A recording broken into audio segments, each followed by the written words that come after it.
our findings of this committee to President Donald Trump para kung sino mang may-ari nitong Gulfstream na ito, na aeroplano, ay kung may mga ari-arian dito sa Amerika, i-covered siya sa executive order na pinirmahan ni President Trump.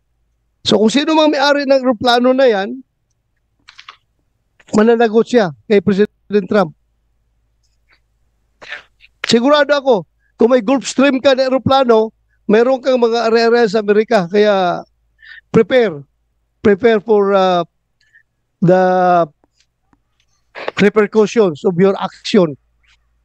Dahil very clear yan doon sa executive order na inisyu ni President Trump na mananagot kung sino mang mag-facilitate ng mga interference ng ICC to their allied countries. Madam Chair. Kasi maliwanag yun, ano? Ito yung tail code, nandyan si PRRD, maliwanag. And there's also an article in Manila Times na sinasaad na may Challenger Aero, ano nga pangalan nito? Challenger Aero Air Corporation that arranged the flight. Hinahanap po namin yung article, biglang nawala. Pero andito yata, ayan, yan ang nakita natin eh. Sino may-ari ng Challenger Aero Air Corporation? Sino mga shareholder? Nandito po yung SEC, kilalanin natin si Attorney Bernal, Attorney Santiago. Kilala po ninyo itong Challenger Air Corp.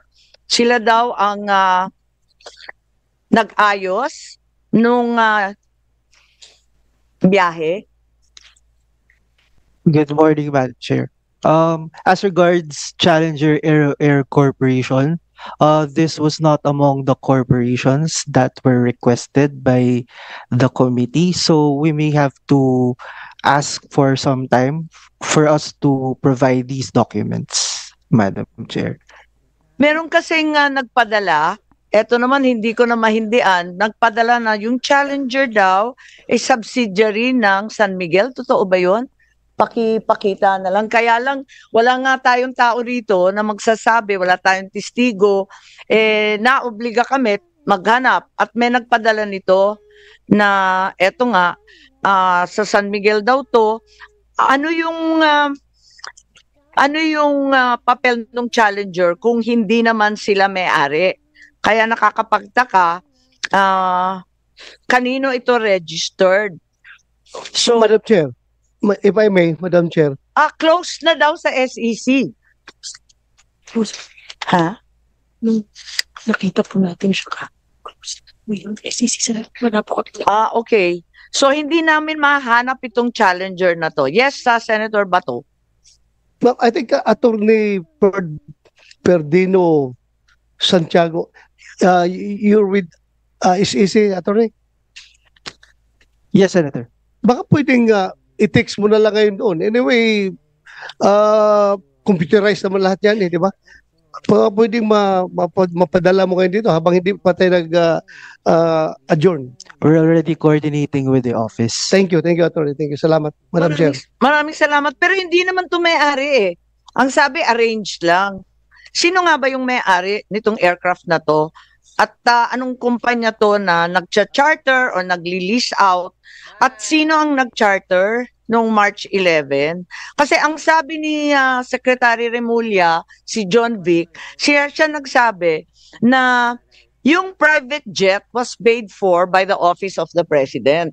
So ngayon, tinatanong ko, if the company or person who owns the plane was authorized to charter it or lease it.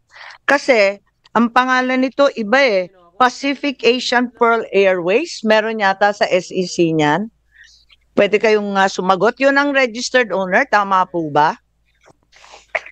As regards the owner of the specific airplane subject of this inquiry, it's not reflected in the SEC records. We defer the ownership of the airways with the proper regulatory agency of which is CAAP. However, we already provided the Senate committee with the requested SEC corporate records of the corporations that you requested, Madam Chair. So in fact, there are two corporations with similar names. Is that correct? Would you read them out, please? Those with similar names to the requested corporate names are Pacific Pearl Airways.com Corporation and Pilipinas Asian Pearl Airways Inc., Madam Chair. So they are in fact registered with you, and you have the ownership also stipulated. Yes, Madam Chair. And may we see the names?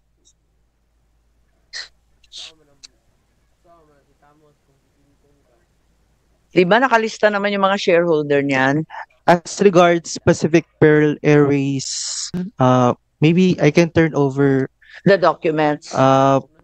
to Attorney Bernal from our corporate Okay. company registration and monitoring Sige po. department.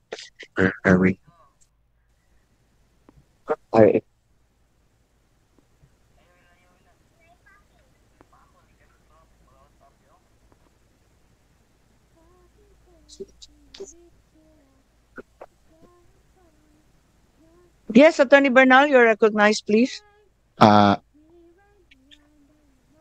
Good morning, Madam Chair. As regards to Pacific Pearl Airways.com Corporation, under the Articles of Incorporation, the names of incorporator or directors are Elegio Carlo M. Jimenez, Christopher Miel M. Jimenez, Mark C. Tandok, Reocolin P. Toledo, Helen Q. Panolino, Aurora Maria,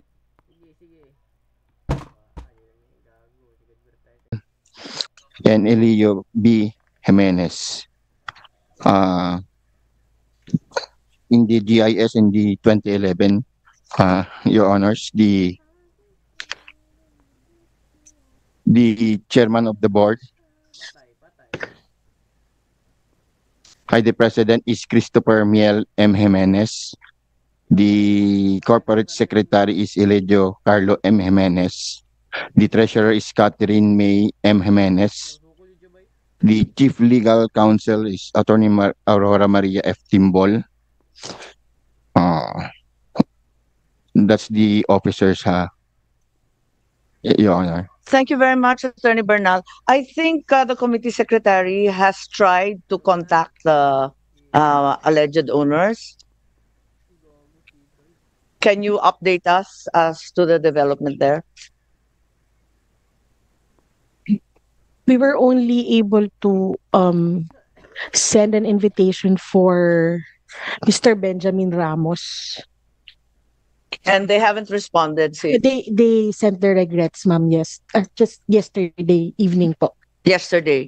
Okay, so we will need to be hearing from them since he's one of the owners, 30% ownership of the Gulfstream 550.